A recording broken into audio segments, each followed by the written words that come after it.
Look up on a clear night. You see a river of steel crawling across the dark, 10,000 blinking dots, and every one of them answers to a single man in California.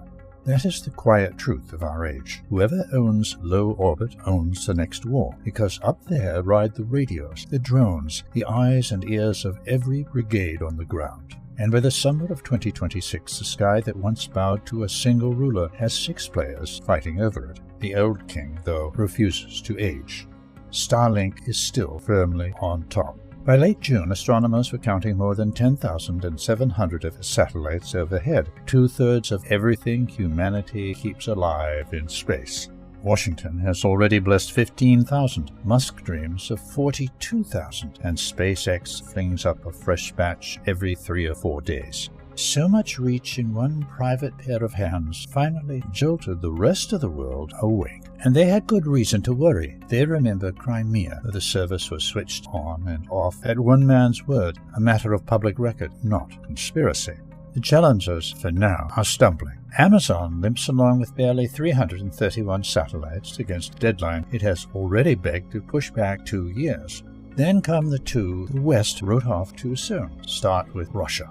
On March 23rd, a Soyuz lifted its first 16 serial Rassvet Sunrise satellites from Plasets, raising Bureau 1440's fleet to 21. Small birds, but armed with laser links and plasma thrusters, and Putin himself hinted they will one day guide heavy strike drones. And Moscow plays a game no one else dares, a jamming signal, active since 2019 and striking only NATO states on working weekdays, has been traced to a Russian early warning satellite, the first nation ever to jam a global navigation system from space itself.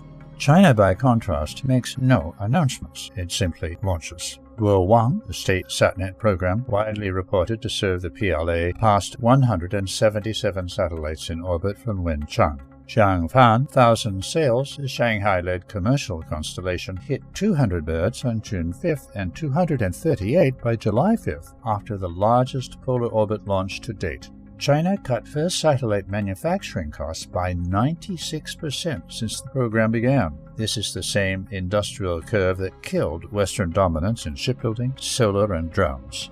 The European Union's answer, IRIS², was signed on December 16, 2024, sold as strategic sovereignty, and immediately began slipping. Nominal architecture, 290 satellites. Nominal service start, 2030.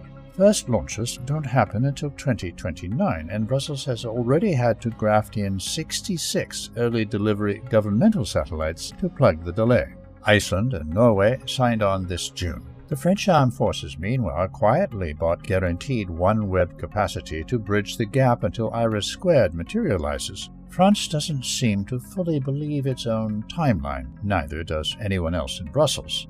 But the sky is starting to fight back. The same narrow band where these fleets now crowd is thickening with debris. Collision alerts multiply by the month, and every launch pulls the noose a little tighter.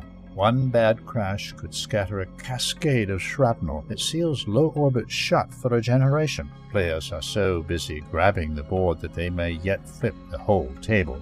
So the sky no longer answers to one master, but that is exactly what makes the game so dangerous. What orbits above us has stopped being a router and become a weapon. Beneath Starlink already hums Star Shield, the Pentagon's own hardened fleet, and Moscow's birds are built to guide strike drones.